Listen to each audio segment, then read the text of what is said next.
So here we are in Asterisk, the city that looks like someone threw a bunch of skyscrapers into a blender with some neon lights and said, "Yeah, that'll do." Enter Ayato Amagiri, our hero with hair as dark as my coffee after a night of binge watching anime. He's got this look. Half I might just take a nap first. Ayato arrives in Asterisk, and boy, is he in for a ride. It's like walking in and can't forget Kirin to do and say a Sesamia. One's the silent but deadly type, and the other's like your childhood friend who knows all your embarrassing stories. A sister turns into this whole self-discovery gig. He learns about friendship, trust, and how not to get knocked out in a fight. All valuable life lessons. The guy's got challenges, too. Imagine trying to find your place in a city where everyone wants to be the next big thing in butt-kicking. He's got to deal with his sudden popularity because, let's face it, being powerful in a city like Asterisk is like being the last slice of pizza at a party. Everyone wants a piece of you. In conclusion, Ayato's life in Asterisk is less about finding his sister and more about finding himself and not getting beaten up too badly along the way. It's a story of growth. Swords that probably need a license to carry, and friendships that are stronger than the plot armor of a main anime character. As Ayato looks to the future, he's not just a better fighter, he's also got a PhD in the School of Hard Knocks. And who knows? Maybe he'll find his sister along the way, or at least figure out how to not get lost in a city that's more confusing than a Sudoku puzzle on hard mode. Let's dive into the lives of the fabulous females who give Ayato a run for his money. First up, Julie's Alexia von Riesfeld. Imagine a princess, but instead of singing to birds, she's slinging fireballs. Her hair is as red as a stop sign, and she's got a temper to match. Julie's isn't just fighting for kicks. She's fighting for a cause, and let's be honest, probably to prove she's the best at setting things on fire. Playing the game of Don't forget about Kirin to do, the silent but deadly type. She's small, but her sword skills are mighty. Kirin's like that quiet kid in class who, surprise, turns out to be a genius. Her past is a bit of a sob story, but it's given her the grit of a warrior. She and Ayato share this mutual respect that's as solid as her swordsmanship. And finally, Seiya Sasamiya, Ayato's blast from the past. Each of these ladies brings something special to Ayato's table. Julie's lights up his world. Literally, Claudia gives him puzzles to solve. Kirin shows him the value of silence, and Seiya reminds him of the simpler times, like when his biggest worry was not getting hit by a dodgeball. Together, they shape Ayato's experience in Asterisk. It's not just about learning to punch and kick better. It's about understanding that sometimes you need a team of badass women to show you how it's done. They totally do. They're there to kick butt, take names, and occasionally remind him to duck. It's a story of growth, friendship, and learning that sometimes the best person to have your back in a fight is a girl who can wield a sword like a boss or shoot a cannon like it's no big deal. In the world of Asterisk, where every day is a good day for their relationship went from, I guess we're fighting now, to, hey, you're actually pretty cool at record speed. Picture this. To teaming up, they were like peanut butter and jelly. If peanut butter wielded a sword and jelly had killer combat moves, their fights were less like traditional duels and more like synchronized swimming with weapons.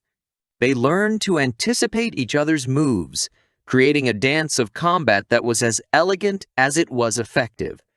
Now, let's talk about their personal impact on each other. Kirin, the silent warrior with a heart of steel, started to open up thanks to Ayato's relentless cheerfulness. She even cracked a smile once. We have witnesses. Ayato, inspired by Kirin's strength and resilience, began to see battles as more than just a chance to show off his cool moves. Ayato helped Kirin stand up to her overbearing uncle, It was like a scene from a daytime soap opera, but with more swordplay and less crying. Or when they fought side by side against opponents who were as tough as a $2 steak, proving that teamwork makes the dream work, and also keeps you from getting your butt kicked. In the end, Ayato and Kieran's friendship became the stuff of Academy legends. They went from awkward introductions to being the dynamic duo of the combat world. It was a journey of mutual respect, occasional facepalms, and learning that sometimes the best friendships are formed in the most unlikely of places. Like, say, in the middle of a sword fight. In the bustling, battle-ready halls, imagine a newbie walking into the lion's den. Only the lion is a blue-haired beauty with a penchant for riddles. Claudia, with her "I know something you don't know" smirk, had Ayato guessing from day one. She was like a walking enigma, wrapped in a riddle, disguised as a student council president. These two were surprisingly in sync. Think of them as a superhero duo, where one plans the elaborate strategies and the other swoops in to save the day. In their moments of adversity, Claudia's cool and calculated mind complemented Ayato's more impulsive nature, creating a balance that was unexpectedly effective. Their relationship had a significant impact on the plot, like a well-placed plot twist in a mystery novel.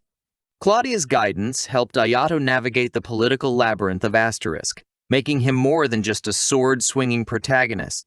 She pushed him into scenarios that tested his mettle, teaching him that sometimes the pen, or in this case, the carefully laid plan, mightier than the sword.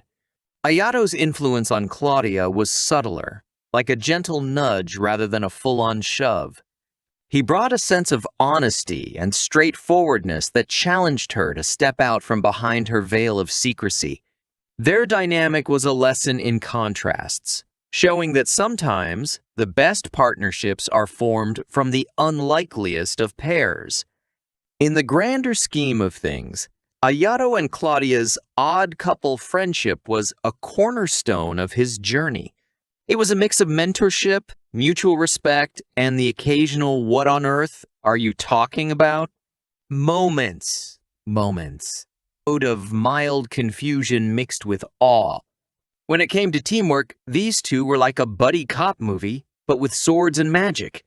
They had their moments of synchronized ass-kicking, making them a force to be reckoned with. In battle, Julie's flames complemented Ayato's more, let's say, free-form fighting style, creating a spectacle that was as effective as it was entertaining. But let's talk emotions. Their dynamic was unwittingly lit a fire under Ayato. She provided Julie's with a sense of calm and perspective.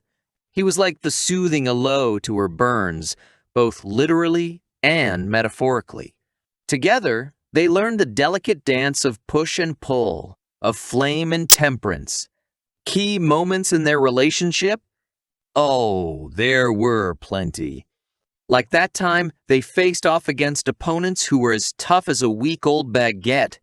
Or when Ayato, in a moment of surprising insight, helped Julie's open up about her past, proving he was more than just a pretty face with sword skills.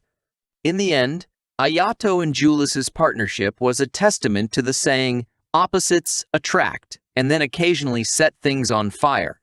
Their journey was about understanding each other's strengths and weaknesses, and realizing that sometimes the best way to cool down a fiery spirit is with a little bit of patience and a lot of mutual respect.